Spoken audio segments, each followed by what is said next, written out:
Welcome to the To Your Success podcast, hosted by Krista Johnson and Elin Solheim. Each bi-weekly episode takes a deep dive into how success and freedom is created and how you can start living the life you truly want now. Krista was top CEO of international companies for more than 20 years. He's done business in most parts of the world. Now he is an international success mentor, helping people and organizations to be successful. Elin and Krista are partners in life and business. They truly live what they teach every day.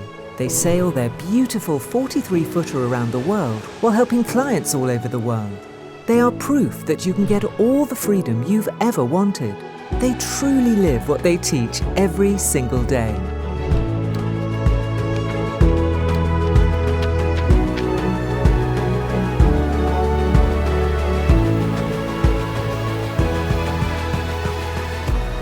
A warm welcome, everybody, to Your Success podcast.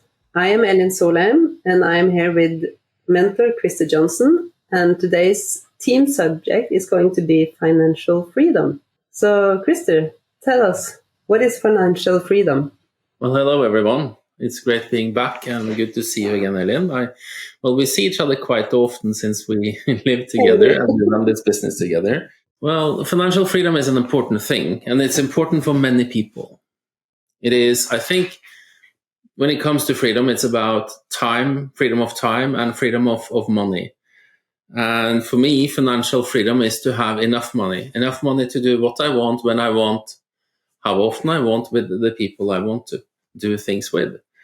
I think enough money is, when we ask prospects and clients how much money they want to make, they often say enough.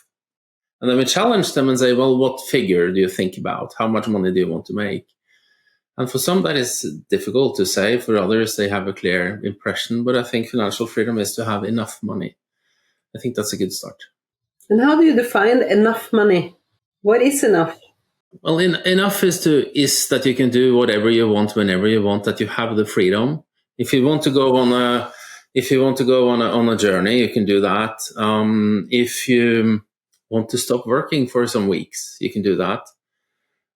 If something happens, you have a buffer, meaning that you don't have to think about it. But I think the ultimate financial freedom comes when you can control your income. And for many, they say, well, I have this income, I have this job with this fixed salary. I was in the same situation for like 25 years too. Maybe that was one of the reasons why I felt, even though I had really good salary, even in the last job I had. But when you are on a fixed salary, you have to kind of portion that out. You have to start budgeting, and then you have to do savings, and that is the opposite of abundance, because abundance and freedom is that you can control your income.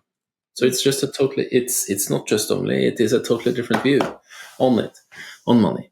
What is enough money? That's up to you. What is enough money for you, Elin, is different from what is enough money for me, and it's different from person to person. Mm-hmm. But I think enough is a good start. I agree. I totally agree. Mm-hmm. So do you think that you can ask for anything you want? Yeah, I think so. I really think so. I think there is a law of opulence in the universe, and law of opulence means that, well, basically it is that you don't have to think that you ask for too much. Opulence means that there is room for everything. It means that it's related to physics as well. It's related to the fact that the universe expands all the time. And we as humans, we are part of that expansion. Every time we want something, the universe conspires for us to get what we want. And the universe expands. And a part of that is that what you want, it is created, and it expands. So I don't think people shall be afraid of saying what they want. And very often people say enough money comes from the paradigms and the situation they are in today. It doesn't come from who they truly want to be. It comes from, well, today I make 100,000. Let's say you make $100,000 a year now. And you say, well, logically or reasonably, maybe I can make like 1.2. And then very often I say to people, but is that what you truly want? No, but that is what I think I can do. Mm. But that's not the purpose of a goal. The purpose of the goal is not, don't set a goal that you know how to reach, We set high goals that we have no idea how to reach. I can tell a story about the first time I set an income goal. And that was at the same time as I left the corporate world. So I was in this enormous transition. It's like transformation, actually. My mentor had told me that, if you really have a goal to have this kind of business and the freedom you really want, like we have now, then you need to make some changes. Then you need to make some decisions and make them committed decisions, meaning that you actually do it. And I'm forever grateful for what he did, but that was painful. So at the same time, I remember how much pain you were in. I was shitty scared. I think we can say that. And that's interesting because I always accomplished a lot, in my career and everything. But so in that process, when I left the corporate world, I resigned from a very well-paid job. It was a fantastic job. I worked with great people, with investments in a family office. Very, very nice people at the office and the owners as well. And then I decided that I should set an income goal. And I was smart enough to follow my intuition. So this figure came to my mind. I want to make that much money per month. And I had never made that much money before. And I felt so scared by setting that goal. I was really uncomfortable. I was I was shaking. It was and then I understood, there is something there. There is something there. So I didn't kick out the goal and say, I had no idea how to reach it, so I'm not going to keep it. I didn't say I'm not worth it. I said, okay, there is something there. When I have this emotional impact that I'm afraid of it, then I'm going to keep it. Because for me, every time I'm afraid of something, I have to do it immediately. Yeah, I think at the same time when you told me what your income goal was, I was more yeah, okay, sure, you can do that.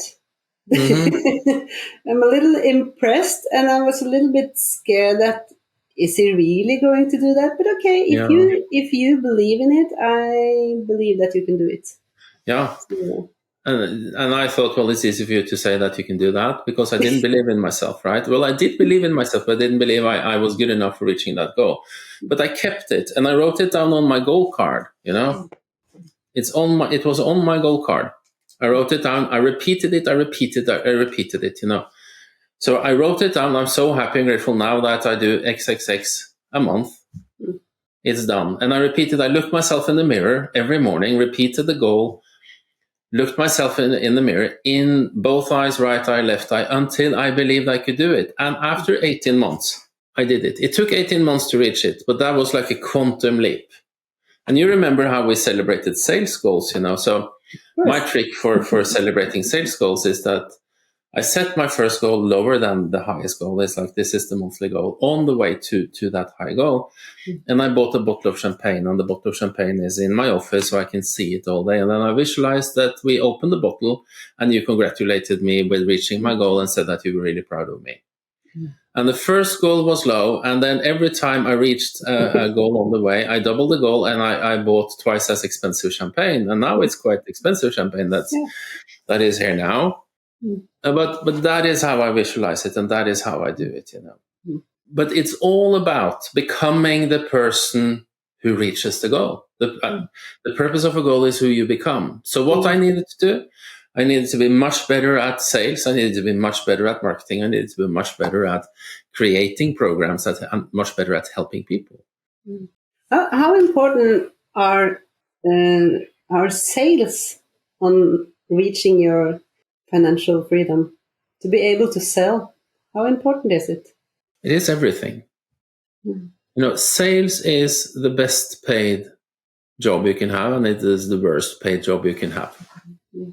I remember before actually I started studying to my master's in economics, I worked as a phone salesman. I had a summer job, worked as a salesman, and I did cold calling all the time, and I did really well. And that was a memory that came to me just some months ago that, oh yeah, I did that before. And I did well because I was not afraid of calling people.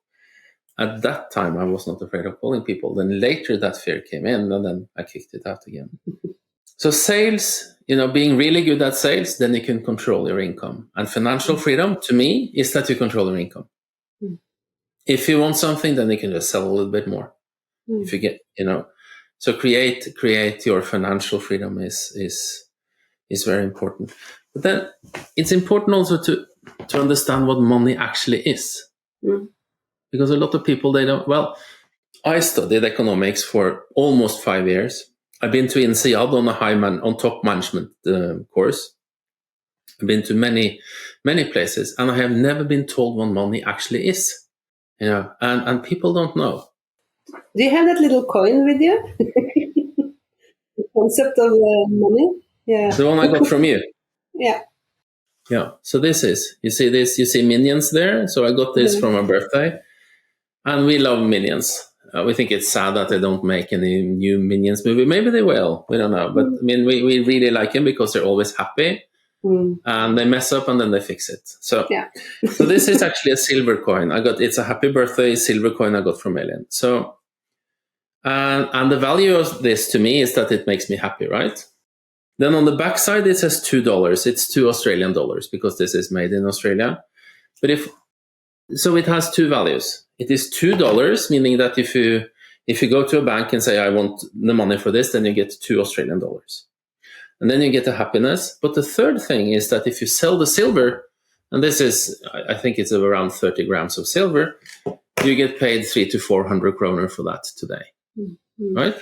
So, what is the actual value of a bill? If you take like a $10 bill, what is the actual value of that? If you are on a remote island and you're really hungry, it doesn't help if you have like your wallet full of dollars, because it has no value at all for you. So the value of money is actually what you can do with it, what you can buy for it, right? But the silver coin is a very, very good example, and I used that on the Diamond League seminar we had last week. We had 6 amazing people in a group working together for 2 days on achieving goals. And one of these things was actually to understand money. When you know that a bill, like it's 100 kroner or it's $10 or 50 euros, has no real value in itself, it's only an idea. The only reason why I accept that you pay me with 50 euros is because I know other people accept that as a value, so I can fill gas on my car, for instance. Then all money, how is money created? All money that is created today is new debt. If you buy a new car and you borrow like $50,000, you wonder where do you think that the bank goes to the national bank and pick up the money and then give it to you? No, that is not how it is. It is created out of thin air. So all money is new debt. And rich people, really wealthy people, they use debt as a tool to grow and to become rich. The point is that money is only an idea, and money is a concept of circulation. It circulates all the time. And those that have a lot of money and have financial freedom, they have become a bigger and bigger and bigger and bigger center of circulation. You circulate in an orderly way. Orderly way means that you pay your bills at time, and when you borrow money, people trust you that you will pay back, and you pay back on time. And then when you sell to someone, they pay you, and then you circulate that money. I think it's good to have a buffer. But I have clients who said that, I have like 10 millions in my bank account, dollars in my bank account now. If I get 50, then I will be happy. And I said, no, you won't. Because it's not the money in itself that makes you happy. It is what you can do with the money. And there are so many paradigms and so many fears around money, and I had that same thing too. When I left my job, one of the things I was afraid of was can we pay our bills? Right? And we can, for sure. The point with money is that it's a circulation concept, and it goes to people that feel good about money and that make decisions and make sure that they circulate. There's a wonderful book about money called Money is God in Action. If you Google that, it's a small book. You can download it, PDF. You will find it online. Read that and you see. And that book says, and I read it many times, that book says, as long as you circulate money in a good way and you follow the concept of circulation, you will always have enough money. Enough money for what you want. but you have to start circulating. If you don't have money today and you cannot circulate, well, start to circulate things you don't need. Look in your closet. If you have clothes you don't need, circulate it, give it away, sell it. Just start circulating and think about money as a concept of circulation. If you can't pay your bills before they are due, pay them. Just start to circulate and do it in an orderly way. And I train all my clients in this. If you're late with a payment, and that can happen to everyone, you know, at the beginning it can happen that you're late, that you cannot pay. Maybe you are some days overdue. Let them know. Let them know.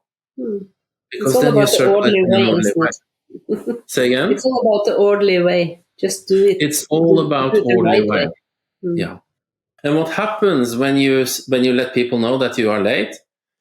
You release your negative energy around the payment being late.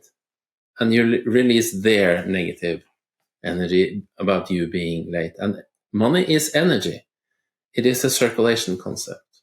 So that is what money is, you know. It's an idea, it's a concept, it is how wealth and purchase power is distributed all over the world. And you can choose mentally and by using the system to be in the flow of money or being in the flow against money. And So I highly recommend to be on the positive side there. Yeah, me too. So related to this, can you tell us a little bit about law of compensation? Can you explain it? So the money everyone makes, absolutely everyone makes. How much money you make, your salary, your income, anything, is directly linked and in exact proportion to this rule, the law of compensation. And it's easy. 3 things, not 4, 3 things. Number 1, the need for what you do.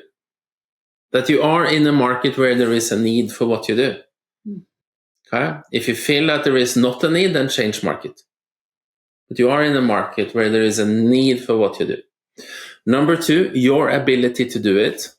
And number 3, how easy it is to replace you. So let's say that you are in a market that there is a big need for what you do. Let's say you sell cosmetics, or you sell mentoring, or you sell energy supplies, or you sell cell phones, or you sell cars, or anything. You are in a market where there is a need for what you do. And then your ability to do it is actually the only thing you can do anything about. Now, you are in a market where there is a need for what to do. If you are not, then change market.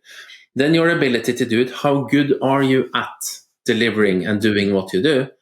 And number 3, how easy it is to replace you. The thing you can do anything about is how good you are at it. Get the specialized knowledge. Become really, really good at something where you are unique. Do it your way. And you are unique.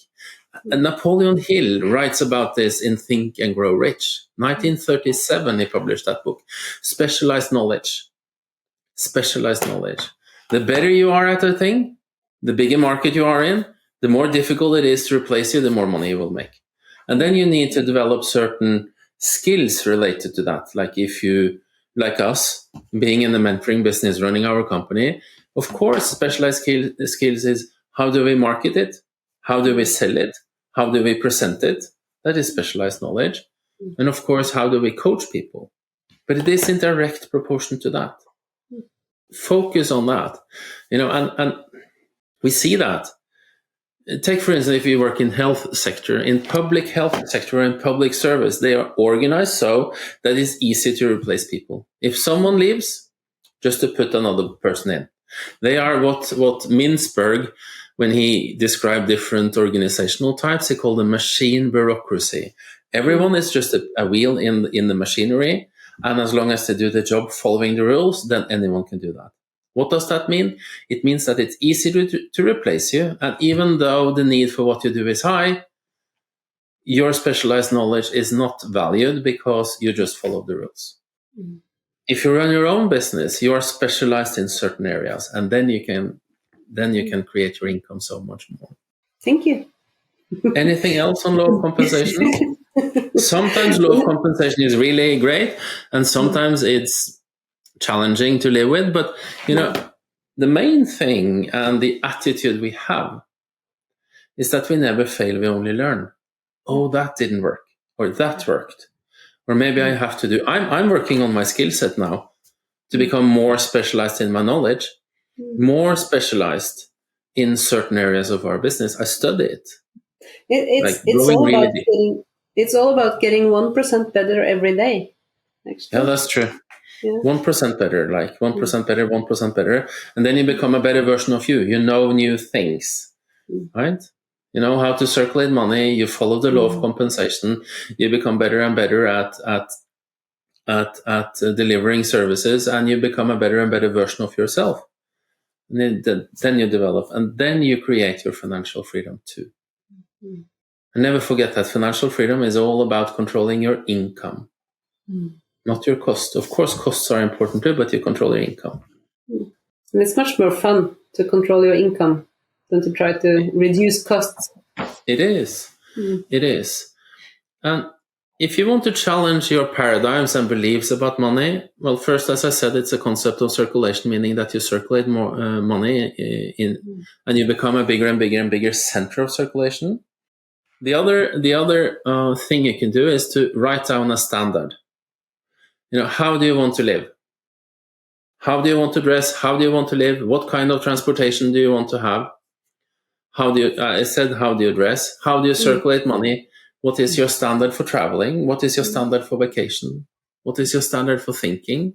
You know, write down a standard and say, this is how I live.